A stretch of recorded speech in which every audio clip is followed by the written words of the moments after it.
Current affair discuss करने वाले हैं। जैसा कि आप लोग जानते हैं, हम लोग हर रोज़ करंट अफेयर डिस्कस करते हैं इसी टाइम पे। तो अगर आप पहली बार आए हैं मेरे क्लास में तो चैनल को लाइक कर दीजिएगा, शेयर कर दीजिएगा अपने फ्रेंड्स एंड फैमिली मेम्बर्स के साथ में, और साथ ही इस चैनल को सब्सक्राइब करना मत भूलिएगा ताकि आपको सारे लेटेस्ट नोटिफिकेशन टाइम पर मिलते रहें। तो चलिए फिर आज का हम लोग न्यूज़ अपना स्टार्ट करते हैं। और जो सबसे पहली न्यूज़ आज की आई है वो आई है उड़ीसा से। उड़ीसा के काफ़ी जाने माने स्कल्पचर मूर्तिकार रघुनाथ मोहापात्रा अब हमारे बीच नहीं रहे। काफ़ी लंबे समय से कोविड से ये लड़ रहे थे, बट लास्ट में ये हार गए और इनको बहुत सारे अवार्ड्स दिए गए हैं, जिसमें से इनका पद्मश्री दिया गया था 1975 में, पद्म भूषण 2001 में और पद्म विभूषण 2013 में दिया गया था इनके आउटस्टैंडिंग कॉन्ट्रीब्यूशन के लिए। Moving on to our next news number 2 जो कि आई है बॉलीवुड से। बॉलीवुड की जानी मानी एक्ट्रेस कल्की कोचलिन ने अपना डेब्यू बुक लिखा है जिसका टाइटल है एलिफेंट इन द वूम। सो ये जो स्टोरी है, ये स्टोरी डिपेंड है मदरहुड पे, जिसे पब्लिश करने वाले हैं पेंगुइन रैंडम हाउस इंडिया। सो ये जो बुक है, आपको जैसा मैंने बताया, मदरहुड पे डिपेंड होने वाली है और ये इनकी डेब्यू बुक है। Moving on to our next news number 3, international day of argania जो कि हर साल 10 मई को सेलिब्रेट किया जाता है। अर्गानिया मोरक्को का एक ट्री है। अगर मैं आपको इसका इमेज दिखाऊं, सो इसी ट्री के बारे में बताया गया है जिसे यूएन ने कहा था हर साल 10 मई को सेलिब्रेट करने के लिए। Moving on to our next news number 4, Alexander Zverev ने हराया है ब्रेचनी को ताकि वो सेकेंड मैड्रिड टाइटल जीत सके। यस, अलेक्जेंडर ज़्वेरेव जो कि जर्मनी से हैं, इन्होंने अपना सेकेंड म्यूचुआ मैड्रिड ओपन टाइटल 2021 जीत लिया है बाय डिफीटेड मैथियो ब्रेटनी। सो 2018 में इन्होंने अपना पहला मैड्रिड जीता था, जिसमें वो डोमिनिक थीम के अगेंस्ट में खेल रहे थे। Moving on to our next news number 5, Aryna Sabalenka ने जीता है Madrid open women's single title. तो अगर सिंगल्स की बात करेंगे तो आयना साबालेंका ने world number 1 player Ashleigh Barty को, जो कि ऑस्ट्रेलिया से हैं, इनको हरा करके जीता है। और अगर डबल्स की बातें की जाएंगी तो बारबोरा एंड कैटरीना ने, जो कि चेक रिपब्लिक से बिलोंग करती हैं, इन्होंने गैब्रिएला एंड डेमी को हरा करके वुमेन्स डबल टाइटल जीता है। Moving on to next news number 6, Lewis Hamilton ने जीता है Spanish grand prix. Lewis Hamilton जो कि मर्सिडीज ड्राइवर हैं और ग्रेट ब्रिटेन से बिलोंग करते हैं, 2021 स्पेनिश ग्रैंड प्रिक्स इन्होंने जीता है। सो इन्होंने हराया था मैक्स वर्स्टपेन जो कि सेकंड आए हैं, एंड देन थर्ड पे थे Bottas. Moving on to our next news, Japan की नाओमी ओसाका ने जीता है Laureus world sports award. So sports women of the year award का अवार्ड जाता है जापान की नाओमी ओसाका को। और अगर आप मेंस कैटेगरी में ये सेम चीज की बात करेंगे तो ये राफेल नडाल ने जीता है। So this is Osaka's second Laureus sports award. 2019 में इन्हें break through of the year का अवार्ड भी दिया गया था। तो अगर मैं इस अवार्ड के पूरे लिस्ट की बात करूं तो ये आपके स्क्रीन पर है, बहुत इंपॉर्टेंट है, आप लोग इस पूरे लिस्ट को अच्छे से याद कर लीजिएगा, कोई भी क्वेश्चन इससे बन सकता है। So sportsman of the year award goes to Rafael Nadal, sports women Naomi Osaka, team of the year Bayern Munich, break through Patrick Mahomes, comeback of the year Max Parrott, sport for good award Kick for More by Kickfair, lifetime achievement award Billie Jean King, athlete advocate Lewis Hamilton, sporting inspiration award Mohammad Salah, and sporting moment of the year Chris Nicky।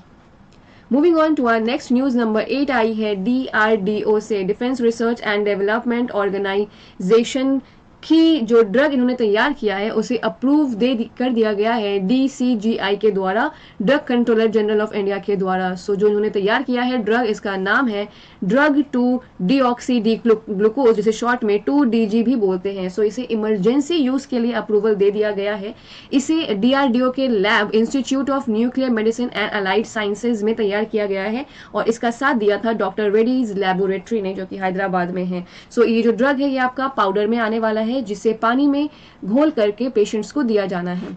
So chairman है DRDO के doctor G Satheesh Reddy. DRDO का headquarter है new Delhi में और ये establish हुआ था 1958 में।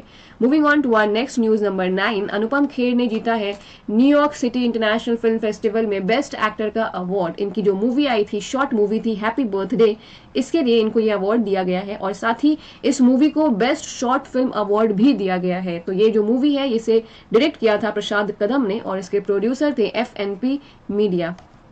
Moving on to our next news number 10, new Delhi ने 32nd रैंक गेन किया है ग्लोबल प्राइम रेसिडेंशियल इंडेक्स में, जिसे जारी करता है लंदन का नाइट फ्रैंक, जो कि एक प्रॉपर्टी कंसल्टेशन है। सो मुंबई दिल्ली को दिया गया है 32 रैंक और मुंबई को दिया गया है 36 रैंक। बैंगलोर 4 पोजीशन नीचे जाते हुए 48th रैंक पे गया है। अगर इस लिस्ट में टॉप 3 सिटीज की बात करूं तो ये तीनों ही सिटी चाइना की है, शेंजन, शंघाई एंड ग्वांगजू। सो ये 3 सिटी लीड कर रही हैं। तो अगर मैं आपको नाइट फ्रैंक इंडिया के चेयरमैन एंड एमडी की बात करूं तो वो है शिशिर बैजाल। हेडक्वार्टर इसका लंदन में है। फाउंड हुआ था 1896 में और जो फाउंडर्स थे वो थे Howard Frank, John Knight and William Rutley. तो अगर क्वेश्चन यहाँ पे अराइज होता है कि प्राइम ग्लोबल इंडेक्स जो सिटी जो रिपोर्ट आई है ये क्या है, किस बेसिस पे तैयार की जाती है, तो ये डिपेंड करता है कि जो भी टॉप जो सिटीज़ है, जो प्राइम रेसिडेंशियल जो सिटीज़ है, वहाँ पे प्राइसेस रहने का जो प्राइस है वो कितना इंक्रीज हुआ है या कितना डिक्रीज हुआ है, उसके बेसिस पर ये चार्ट, ये इंडेक्स तैयार किया जाता है। Moving on to our next news number 11 आया है असम से। हिमंत विश्वा शर्मा को असम का नया चीफ मिनिस्टर बनाया गया है। ये 15th चीफ मिनिस्टर होने वाले हैं असम के। इन्होंने सर्बानंद सोनोवाल को रिप्लेस किया है एंड इनका जो टर्म है वो 10th में से स्टार्ट होने वाला था। असम के गवर्नर हैं Jagdish Mukhi. Next news number 12 आई है PESCO, that is permanent structure corporation. EU ने अप्रूव कर लिया है यूएस का पार्टिसिपेशन, ये पहली बार ऐसा हुआ है। So now US will participate in military mobility project, जो कि यूरोप में होगा।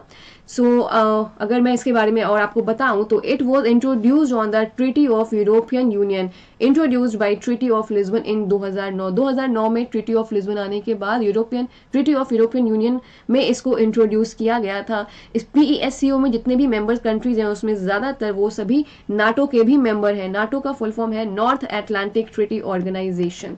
Moving on to our next news number 13, Nepal के कामी रीता ने माउंट एवरेस्ट पर चढ़ाई करी है रिकॉर्ड 25वीं बार। जी हाँ, आपने सही सुना है।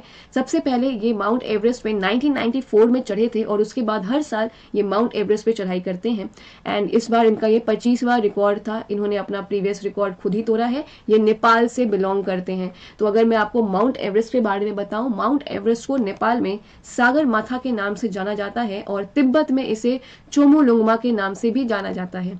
तो आज के लिए इतना ही न्यूज़ था आपके लिए। अगर आप लोगों को अच्छा लगा हो आज का सेशन तो जाते जाते इसे लाइक भी कर दीजिएगा, सब्सक्राइब भी कर दीजिएगा चैनल को एंड अपने फ्रेंड्स एंड फैमिली के साथ में शेयर भी कर दीजिएगा। तो कल मिलती हूँ आपसे 11th में के करंट अफेयर के साथ में। Thank you so much everyone, bye bye and take care.